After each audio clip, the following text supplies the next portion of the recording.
ദൈവനാമത്തിന് മഹത്വമുണ്ടാകട്ടെ. യേശുക്രിസ്തുവിൻ്റെ നാമത്തിൽ സ്നേഹവന്ദനം. പ്രിയ ദൈവമക്കളെ, കർത്താവ് അത്ഭുതം പ്രവർത്തിക്കുന്നത് അത് സ്വീകരിക്കുന്ന അല്ലെങ്കിൽ അനുഭവിക്കുന്ന ആളുടെ വിശ്വാസത്തിൻ്റെ മേലാണ് എന്ന് നാം മനസ്സിലാക്കണം. ഒരു വ്യക്തി ദൈവവിശ്വാസി അല്ലാതിരിക്കെ ആ വ്യക്തിയുടെ മേൽ ദൈവം ഒരത്ഭുതം പ്രവർത്തിക്കുമെന്ന് നമുക്ക് വേണ്ടവണ്ണം ഉൾക്കൊള്ളാനോ ചിന്തിക്കാനോ കഴിയില്ല. അങ്ങനെ പ്രവർത്തിക്കാനുള്ള സാധ്യതയും കുറവാണ്. ഇന്ന് അനേകരും അത്ഭുതങ്ങൾ അനുഭവിക്കാത്തത് അവരുടെ അവിശ്വാസം നിമിത്തമാണ്. എന്നാൽ വിശ്വാസികളായ ആളുകൾ, നിഷ്കളങ്ക വിശ്വാസികൾ, അവർ പലപ്പോഴും മാമോദീസ ഏറ്റ് കാണില്ല, സഭയിൽ ചേർന്ന് കാണില്ല, അവകാശപ്പെടാൻ പാരമ്പര്യമൊന്നും ഉണ്ടാകുകയുമില്ല. പക്ഷേ അവർ തികഞ്ഞ നിഷ്കളങ്ക വിശ്വാസികളായിരിക്കും. അങ്ങനെയുള്ള ആളുകളിൽ വലിയ അത്ഭുതങ്ങൾ ഈ നാളുകളിലും നടന്ന് കാണാറുണ്ട്. അത് നമ്മളെ ചിന്തിപ്പിക്കേണ്ടതുമാണ്. കർത്താവ് അവിശ്വാസികളുടെ മധ്യത്തിൽ നിന്ന് ഒഴിഞ്ഞു മാറിപ്പോയ സാഹചര്യങ്ങൾ ഒരുപാടുണ്ട്. അങ്ങനെയൊരു സാഹചര്യത്തെക്കുറിച്ച് ശുദ്ധമുള്ള മത്തായി ശ്ലീഹ രേഖപ്പെടുത്തിയിട്ടുണ്ട്.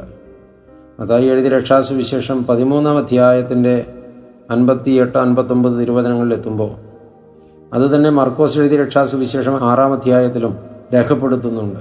അവരുടെ അവിശ്വാസം നിമിത്തം താൻ അവിടെ ഏറെ അത്ഭുതങ്ങൾ പ്രവർത്തിച്ചില്ല എന്ന് വെച്ചാൽ വിളമ്പിക്കൊടുത്തത് സ്വീകരിക്കാൻ തയ്യാറല്ലാത്തിടത്ത് വീണ്ടും വിളമ്പുന്നത് അത്ര നല്ല വിവേകമല്ലല്ലോ. കർത്താവ് കൊടുത്ത ആ അനുഗ്രഹങ്ങളെ, കൃപകളെ അതർഹിക്കുന്ന ബോധ്യത്തോടെ ഉൾക്കൊള്ളുന്നതിൽ ജനം പരാജയപ്പെട്ടിടത്ത്, അല്ലെങ്കിൽ അവർ പുറംതിരിഞ്ഞു നിന്നിടത്ത് തമ്പുരാൻ അവിടെ അനുഗ്രഹങ്ങൾ ചൊരിയുന്നതിന് നിവൃത്തിയില്ലാതെയായി. സത്യത്തിൽ യേശുമശിഹായെ അംഗീകരിക്കാനോ ഉൾക്കൊള്ളാനോ തയ്യാറല്ലാതിരുന്ന ജനം കർത്താവ് പ്രവർത്തിച്ച അത്ഭുതങ്ങളെ പരിഹാസത്തോടെയാണ് നോക്കിക്കണ്ടത്. അതവരുടെ അടഞ്ഞ മനസ്സിൻ്റെ തികഞ്ഞ അവിശ്വാസത്തിൻ്റെ തെളിവും അവരുടെ അടയാളപ്പെടുത്തലുമൊക്കെയാണ്. ഇവിടെ കർത്താവ് ഒന്നും പ്രവർത്തിച്ചില്ല. ഇന്ന് അനേകം ആളുകളുടെ ജീവിതത്തിൽ ദൈവത്തിന് പ്രവർത്തിക്കാൻ കഴിയാത്തത് കൊണ്ടല്ല ദൈവം പ്രവർത്തിക്കാത്തത്.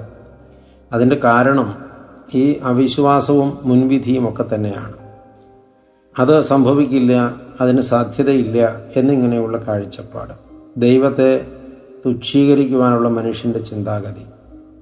ഇനി ഇതിന് മറുവശം ഒരുപാട് പേർ ഒരിക്കലും സാധ്യമാകാത്ത കാര്യം ദൈവത്താൽ സാധ്യമെന്നൊക്കെ ചിന്തിച്ച് അത് ദൈവം ഇപ്പോൾ ചെയ്യുമെന്നൊക്കെ പ്രതീക്ഷിച്ചിരിക്കുന്നുണ്ട്.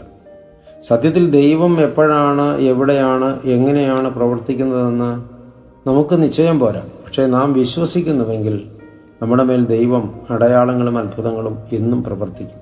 ഒരവിശ്വാസിയുടെ മേൽ ദൈവം അത് പ്രവർത്തിക്കില്ല. നമ്മുടെ കാര്യത്തെ നമ്മൾ വിലയിരുത്താം. മറ്റുള്ളവരുടെ കാര്യം നമ്മളിപ്പോൾ ചിന്തിച്ച് അസ്വസ്ഥരാകേണ്ടതില്ല. നമ്മൾ തികഞ്ഞ വിശ്വാസത്തോടെ ഇരിക്കുന്നുവെങ്കിൽ മാത്രം ദൈവം നമ്മിൽ ഇന്നും ഇനിയും അത്ഭുതം പ്രവർത്തിച്ചുകൊണ്ടേയിരിക്കും. ദൈവം അനുഗ്രഹിക്കട്ടെ. ഒത്തിരി സ്നേഹത്തോടെ പാറക്കരയച്ചൻ.